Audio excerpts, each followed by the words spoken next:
Hi, to whom want to use GPU-FPX to help debug your code, I will give you a very brief introduction to our tool and how to build and use it. As you may already know, GPU-FPX is a tool based on NVBit that can detect and analyze floating point exceptions on NVIDIA GPUs through binary instrumentation. Here, floating point exceptions is situations that non-infinite numbers appear and the division by zero such as operation appear. There are two components in GPU-FPX. The first one is a detector who tells us where the exceptional value appear in the CUDA source code. This is friendly to the CUDA users who have basic knowledge on the CUDA codes.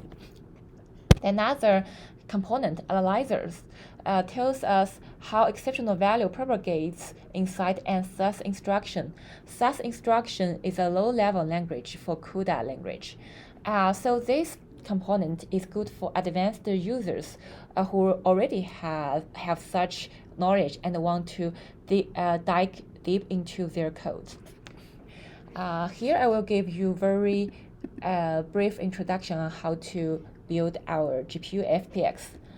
The idea is very simple.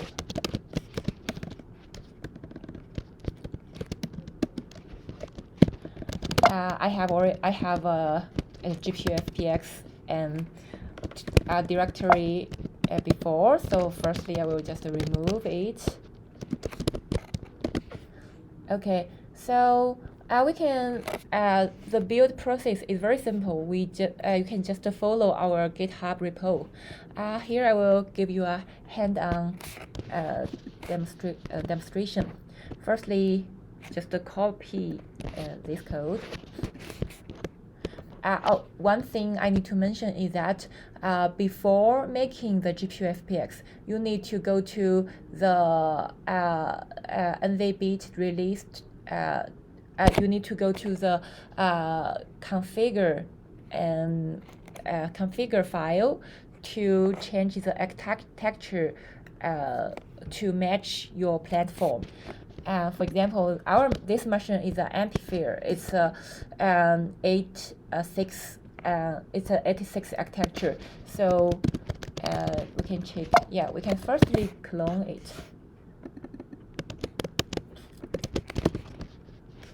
Yeah, after you clone it, we just go to the GPU-FPX. We just go to the utility and check the configure file, and it's because this machine is an amplifier, so the architecture is 86. It is correct. But if your computer is your machine is like Turing or Hopper, you may use a different architecture number. Yeah, so here it is correct. So we just use it.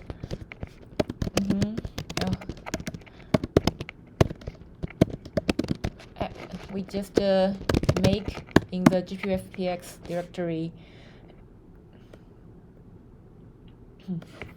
Also, if you want to make detector and analyzer separately, just make detector or make analyzer separately. Then so run make singly will make two components at the same time. This process will generate two shared objects locating in the NVBit release and choose GPU-FPX in this directory. So we can check them to see if they have already,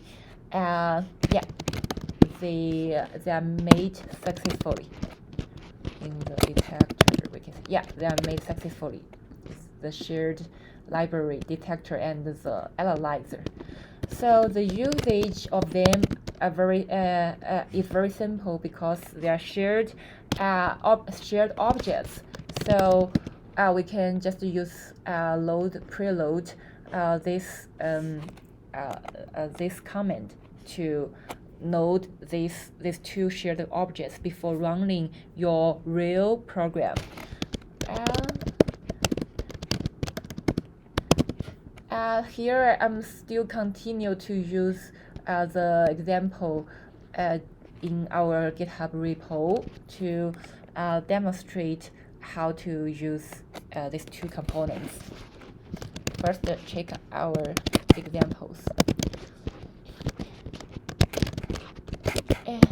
Yeah, here we can see it's a very simple CUDA program which performs the dot product in threads parallelly.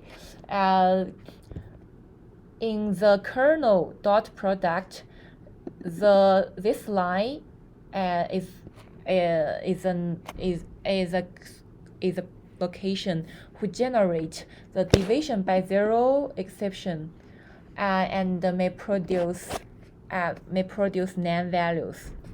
Then the NaN will be propagated through the whole codes. For example, here you may see any number add a NaN will result in a NaN. Okay, so if we make this program normally, we will, if we just run it, it will give us the NaN value, and we don't know why. Here, like I said before, we use our tool to firstly detect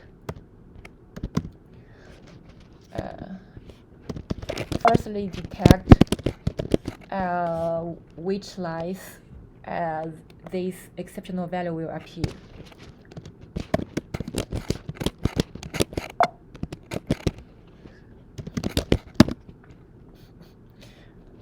Okay, it will generate a short report. The detector accurately report that a division by zero exception is found in the line 13 of the code, and the NaN values NaN values will also find in this line and then propagate through the following line. After detecting the exceptions using our detector, we can use our analyzer to closely see how the exceptional value propagates through the whole codes in the assembly level. The use of analyzer is the same as the detector. We just use the analyzer shared objects, and this will generate a very long report which tells you, okay, in this instruction we have so this instruction is just assembling language telling us we're doing a reciprocal operation, and the destination register is R0. The source register is R10. That means we input we apply a reciprocal operation on the value in R10 and store the results in R0. Okay, now we can find that the source register contain a normal value, which is represented by value. However, the destination register contains exceptional value, which is infinity, indicating that there's no exceptional value before, but after doing this operation, an exception appears. So this here we can from here the users can continue to analyze how the exceptional value appear and propagate through the whole program. So here is a simple example on how the GPU-FPX is used. I hope this video can help you. Thanks.